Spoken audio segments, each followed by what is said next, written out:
Okay, good morning, everyone. Welcome to Friday, everyone's favorite day of the week, except for maybe Saturday. Sunday's pretty good too, but then Sunday you start thinking about, oh, I gotta go to school tomorrow, and it kind of. So they don't give holidays here on Women's Day? On Wednesday? Women's Day. On Women's Day? They do not, unfortunately. That should be all for women. Do you think it should be? I could support that. I'm. Because as you said, Columbia College, most of the heads are women, they need a break. Yeah, it seems strange, right? In a institution that's predominantly run by women, that International Women's Day would not be a holiday. I don't know. I could get behind that. I support gender equality, and I also support long weekends, so I can get behind that.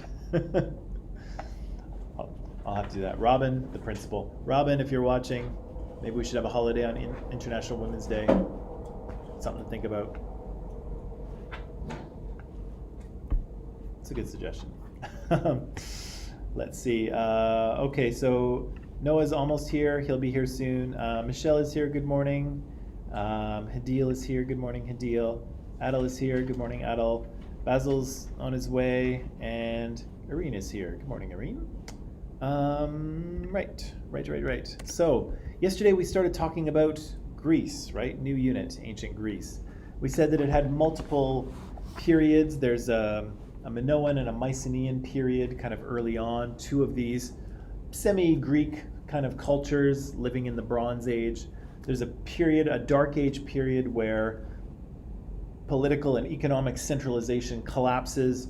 People kind of go off into the hills and just live their lives fairly independently. We guess, we're not sure because nobody's really writing anything down. But then when we get to about, is it 800 or 1100? No, it's about 800. About 800 BCE or so about 2,800 years ago, then Greek civilization starts kind of reappearing, right? Little city-states, little polis start popping up. People start to write things down in a new language, not a new language, but a new script in ancient Greek. They start to hold Olympic Games. We start to hear about things that they're doing. They write down the Iliad and the Odyssey, these two classic works of Greek literature. So all this kind of cultural activity starts appearing again after the Dark Age, right? So this early period of Greek history is called the Archaic period. Again, we see writing, and once we have writing that we can read again, that's useful for us as historians. We can actually tell what people are thinking and feeling and talking about. It's also a period that kind of solidifies the basics of Greek culture, and it also includes two wars with the Persians, and these will be very important in the sort of cultural history of ancient Greece as well, because as we'll find out, the Persians are the superpower of the day. Okay, the Persian Empire, if you head east, they are hugely powerful, and at one point they pick a fight with Greece, and the Greek city-states will have to contend with being super outmatched by this massively powerful Persian Empire. So the conflict with the Persians will have a lot to do with, the origin story of ancient Greece, if you will. We said that the Greeks had this idea of pan-Hellenism, right? So even though there were city-states sprinkled all throughout the Mediterranean full of Greeks, the Greeks did see themselves as Hellenes, as a cultural group of people. So, the Athenians and the Spartans, in many ways could not be more different. But they were both, good morning, but the Athenians and the Spartans both recognized that they belonged to the same kind of culture, right? That they were the same people, even though they had different ways of doing things. We said one of the sort of expressions of this pan-Hellenism, good morning, one of the expressions of this pan-Hellenism were the Olympic Games. And so we read yesterday that they actually suspended wars. So if city-states were going to war, they actually pressed pause on the war so that they could send their best athletes to the Olympic Games, and they could compete for glory.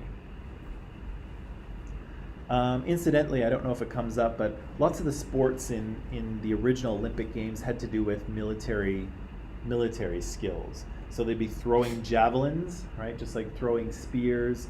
They'd be throwing a discus, a round thing. They would be running. They would be sprinting. They would be jumping. They would be wrestling. They would be boxing. All of these things were early Olympic sports, but they were based on the kind of skills you would need to kind of fight in the army, right? There was no curling or luge or, God forbid, snowboarding or anything like that. So the original Olympic sports were based on fighting, but regardless, people from all over the Greek world would come. They'd come to Olympus and compete at the foot of Mount Olympus in a celebration of Zeus. And they would I don't know what I was going to say. I mentioned also the Iliad and the Odyssey get written down.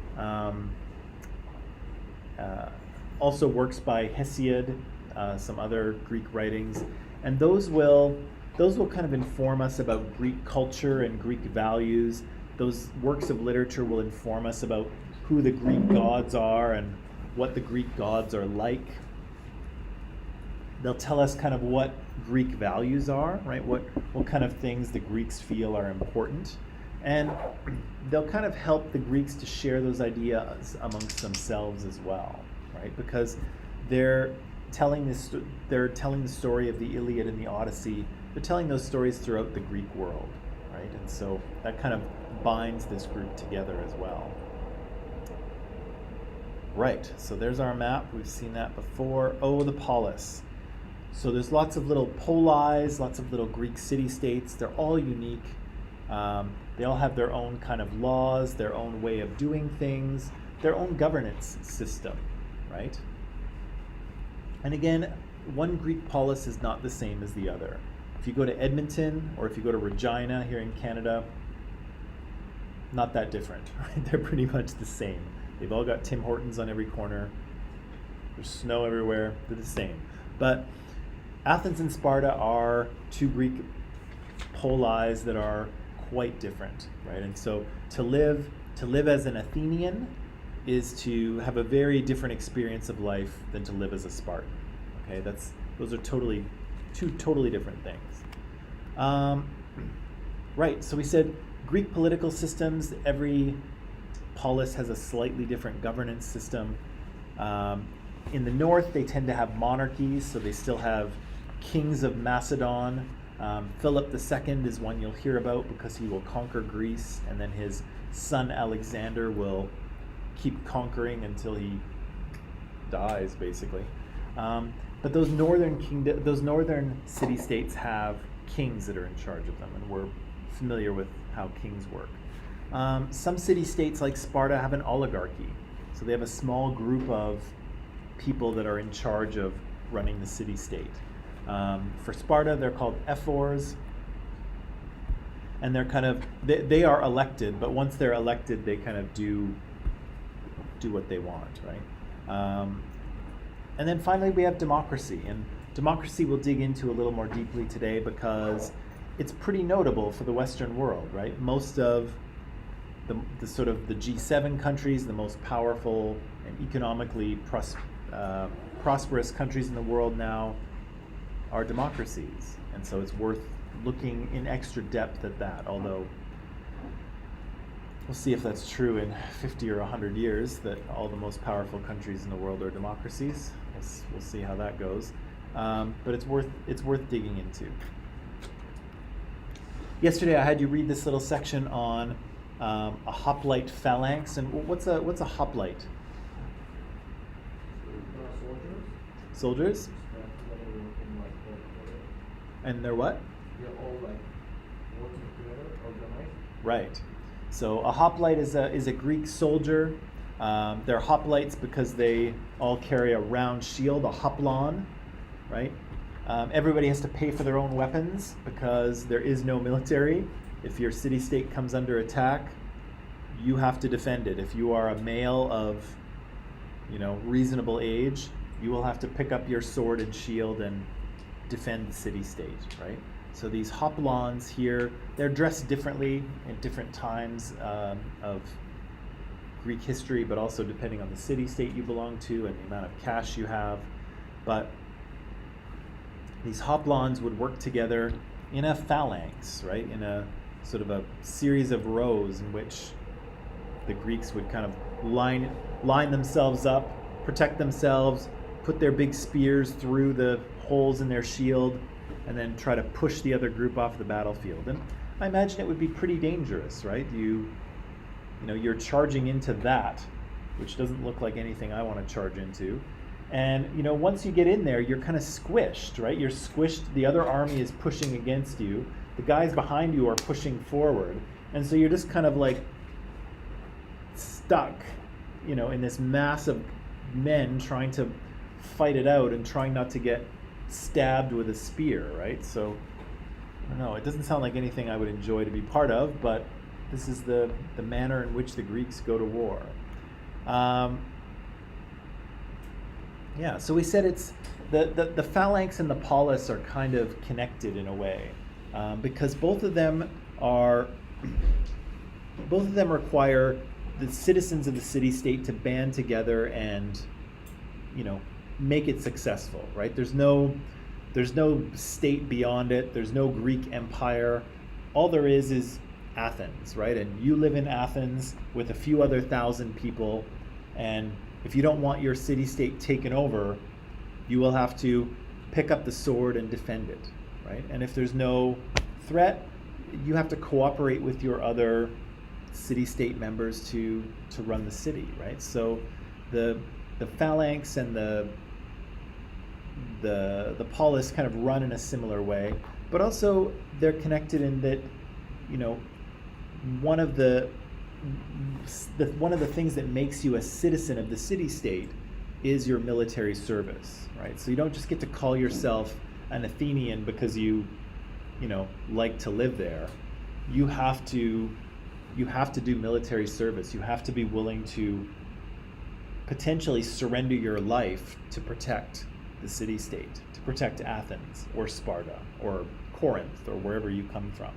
So citizenship is kind of connected to military service here as well, because again, there are no standing armies. There are just citizens of the city-state who will arm themselves and defend their city-state if necessary.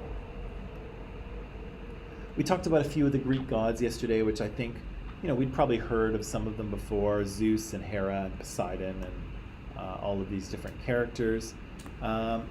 They were gods that really all of the Greeks worshipped and turned to at various times, but some city-states had gods that were more important than others, right? And so, again, for Athens, Athena is their sort of main god, and that's who they name their city-state after.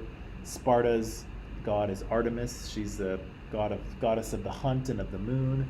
But every city-state has its own god that they kind of hold in special esteem.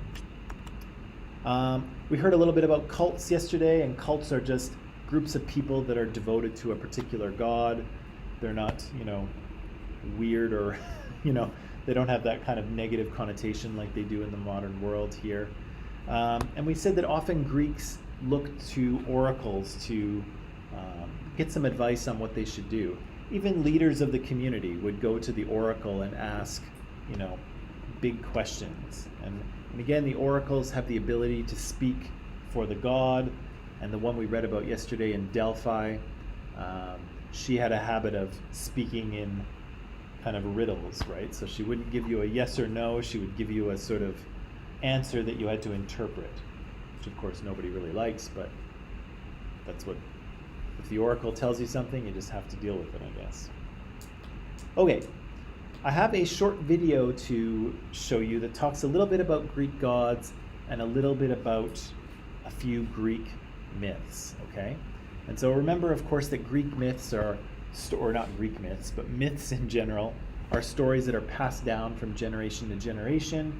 Usually they contain some element of the fantastic, right? There's either gods or demons or monsters or people with superpowers or ghosts or something that's kind of outside of regular reality. And of course, most of them contain a lesson or a moral, right? There's something that the story teaches us. That's kind of what myths are. So, I just have a short video for us to watch with some questions here. I'm just going to make sure, I think I've posted that in Microsoft Teams for our online friends, but let me just confirm that. There, now I have. So, yeah, so this is all posted in Microsoft Teams for you. So what we'll do online people is we'll just watch the video and then we'll talk about the answers to some of these questions. So did the ancient Greeks worship all the gods equally? What were the gods like in general? Where does our knowledge about Greek religion and myth come from? What kinds of things did myths help the Greeks understand? How do these myths help us to understand the Greeks? What is how do you pronounce that again? Euthyro dilemma? They'll say it in the video, thankfully. And hubris. Hubris is an important thing in ancient Greece too, but I'll ask you all of those after the video. So online people, I'll direct you to Microsoft Teams to go and click the link and watch the video. We'll do the same, and then we'll come back and talk about it, okay? So we'll see you in just a couple minutes.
All right, interesting. Very interesting. So, did the ancient Greeks worship all the gods equally? No, right? People had their favorites. They would certainly turn to certain gods at certain times, right? If you wanted your crops to grow, you wouldn't necessarily go and talk to Hades, right? You would go talk to Demeter, right? What were these gods like in general? They were horny. What else? Ruthless. Unjust. What's that? Human-like in what way? Yeah, they're not perfect. They show emotions. They are anthropomorphic, which is a fancy word meaning they look like humans. So they're all, Zeus is depicted as a super ripped guy with a giant beard, right? What's that?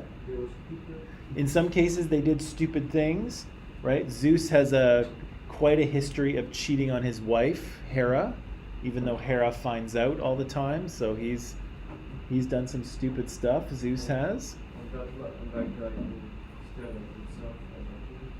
Yeah, narcissists, right? Yeah, he's not a god, he's just a person, but we'll get to him in a sec. Yep.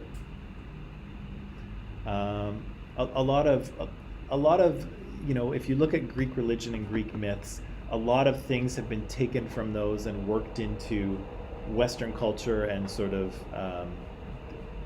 the words that we use. There's another story. So Narcissus, of course, he thinks he's so beautiful. He's even more beautiful than the gods, which of course the gods never like to hear. And so the gods, as they mentioned, trick him into looking into a reflecting pool, and he loves his own appearance so much that he just can't look away, and eventually he starves to death. There's another one about Arachne. And Arachne she's a weaver. She weaves cloth, and I think it's Athena, and she says that she's, you know this one? Yeah. She says she's an even better weaver than Athena. And Athena, of course, is like, oh no, she didn't. And so Athena disguises herself and challenges Arachne to a weaving competition. And of course, they both weave a textile. They both weave kind of a rug or a piece of cloth. And of course, Arachne's is absolutely beautiful, more beautiful even than Athena's is. And Arachne says so, to which, of course, Athena reveals herself to be the god and then turns Arachne into a spider, the first spider.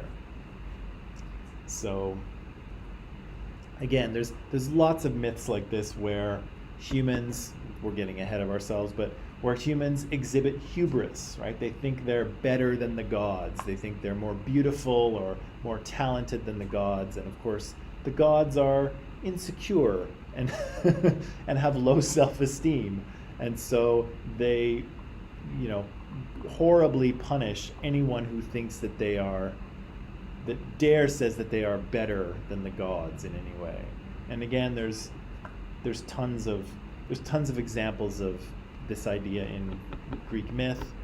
Mortals that thought they got too big for their boots kind of thing, thought they were better than the gods, and the gods harshly punished them. So who else is there? There's Narcissus, there's Arachne, there's Sisyphus. Yeah, what happens to Sisyphus? He tried to do what? Oh, right. And is he the one? And he's the one who gets imprisoned on the mountain, right? Oh, that's Sisyphus. Who am I thinking of? Who's the guy who gets his heart eaten by an eagle every day? No. I can't remember. Anyway, there's lots of Greek myths like this where that's the central idea, is that know your place, right? You're immortal. The gods are gods. You're not better than them. Don't forget that.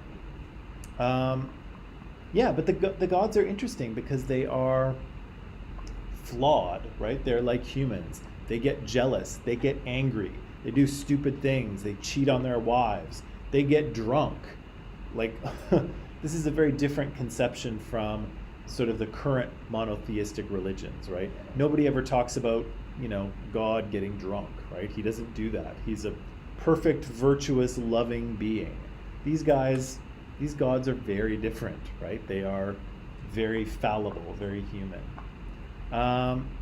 What kind of things did myths help the Greeks to understand? I think there's three things. What's that? Nature, right? So what was the example of how they understand nature? The what? Living with the what? No. Oh, yeah. Why do the crops grow in the summer and then they die in the winter? Well, it's because Demeter, right? Demeter's daughter was kidnapped by Hades, the god of the underworld. And after some negotiation, she gets to visit her mother in the spring and summer, and then she goes back to live with Hades in the fall and the winter. And so when she's away, her mother is mourning her and she's sad, and so she won't let the crops grow. It's not fair, but it is what it is, right? Apparently the kidnapping was okay. Apparently they negotiate with kidnappers in ancient Greece. But yeah, it helps understand how nature works, and all cultures have that, right? All cultures have myths and ideas that describe why the world is the way it is, right? There's an indigenous story in Canada, and I don't know how many indigenous cultures have this story, but the story is it has to do with raven. And raven, do you know what a raven is? It's kind of like a crow but bigger, right? They have a bigger beak. Smart birds, actually, really smart birds. Raven's flying around, and it's very cold in the winter, right, in Canada. It's flying around looking for a place to stay warm. And it comes to one of the trees and it says, "Mr. Tree," or whoever, I'm very cold. It's very cold out here. Can I shelter myself in your branches? And the tree says, "No, I don't have any room for you. I'm trying to keep warm myself. Go away, raven." So the raven goes away, flies to another tree, and the same thing, says, I'm very cold. Can I shelter myself in your branches? And the tree says, "No, I've only got enough warmth for me. Go somewhere else." And finally, it's always the third one, right? So the raven comes to the third tree and asks the same question: "Can I shelter myself in your branches?" And the tree says, "Of course, there's enough warmth here. I will shelter you, poor raven." And as a result, because raven is a supernatural being, raven says, "You other trees, you didn't help me out when I was in need, and so now in the winter you will lose your leaves, and you will know what it's like to be cold. You'll remember that you don't know how to share." And so that's why some trees lose their leaves in the winter, and other ones stay green all year round, because those are the ones that sheltered the raven in the winter. And so again, that story tells indigenous people why the world works the way it does, why some trees lose their leaves and others don't. But it also enforces the value of sharing, right? Sharing and helping each other out is important, right? So again, all cultures have these kind of myths and ideas that explain the way nature works. What else does it do? What else do myths help Greeks understand?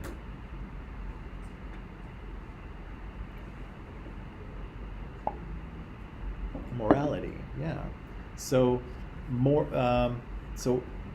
ideas of what's right and what's wrong are infused into these stories, right? They help teach people, probably particularly kids, but also adults, how to behave, right? What's the appropriate behavior? What are our values, right?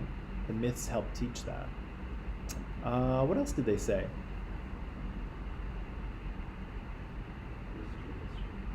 History, yeah. So every Greek polis has its own origin story, So the question of why is there a polis here?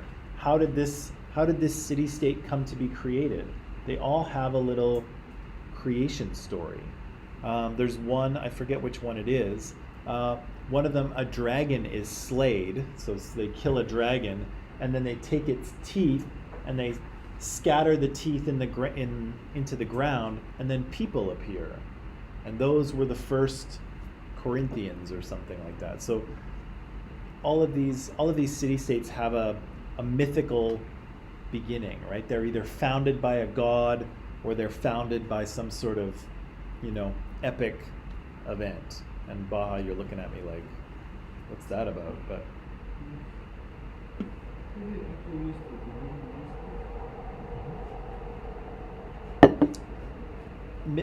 myth and religion is weird, and I apologize. I apologize to those of you who may be religious, but from an anthropological perspective, myths and religion are strange.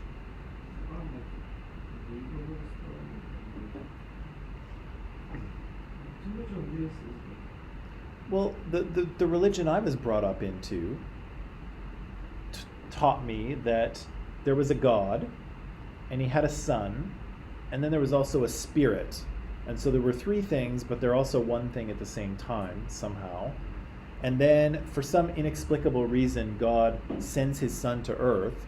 People murder his son, but apparently this has to happen because it frees humanity from sin. I don't understand how. And then when I die, if I'm a good person, I'm going to float up to the clouds somehow. Now, again, I'm not trying to offend anyone. I'm just trying to sort of put this sort of Christianity and Catholicism in sort of, I'm playing with it a little bit. But is that any less believable than some of the Greek stories?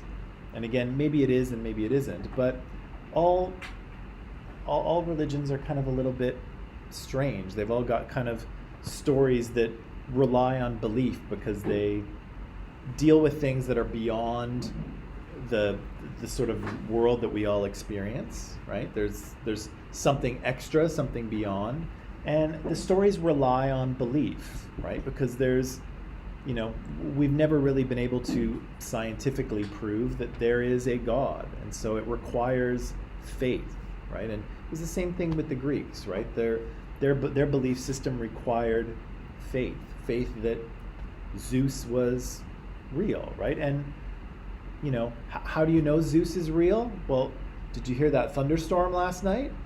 There wasn't one last night, but how did that happen, right? That's Zeus, right? That's the power of Zeus that you saw right there, right? And of course we're like, no, it's electricity, static electricity built up in the atmosphere by the air interacting with the ground, and, the ground becomes polarized with the, like we all know that happens, but the Greeks thought of it differently, right? That's Zeus right there. When they gave the Hercules and the other people powers, why did they give them? Well, Hercules, I don't think ever lost his powers. I don't think. He was like hero, like used to say, it's either like given the power, or it's either Oh. his father is like God.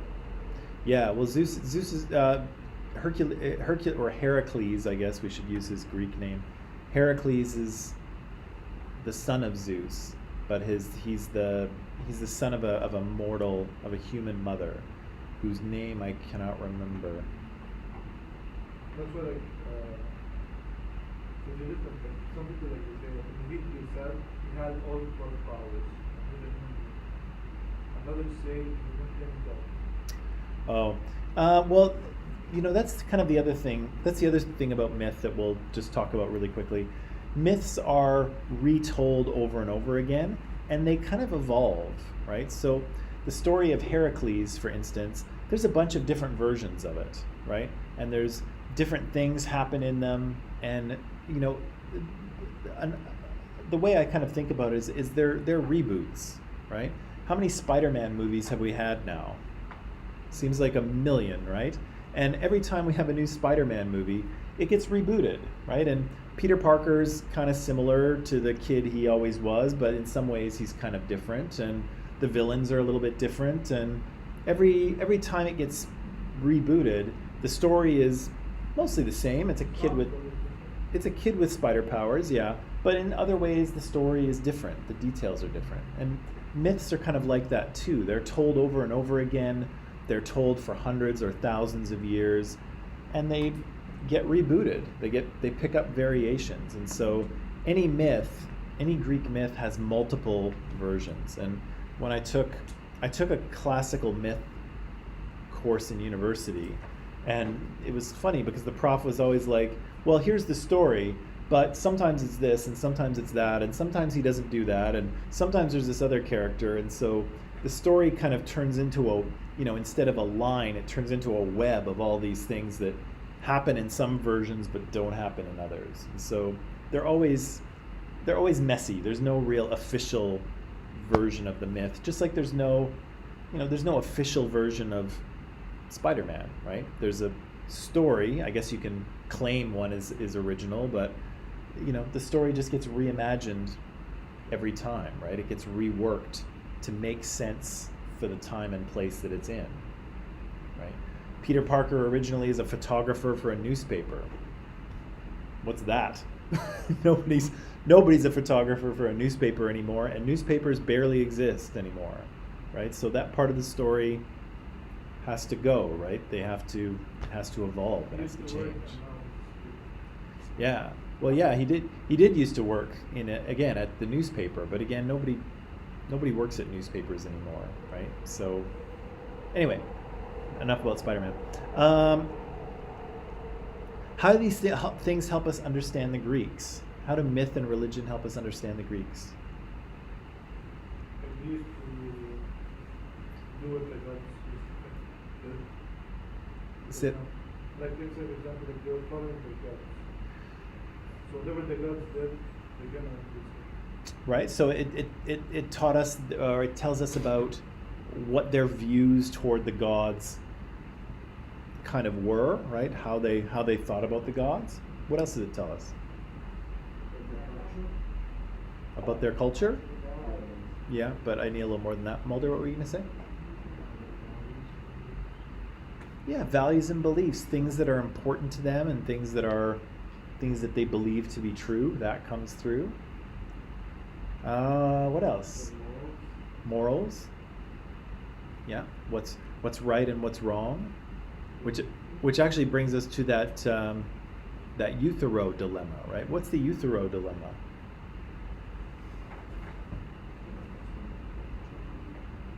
Yeah, that's Socrates' question. What's his question?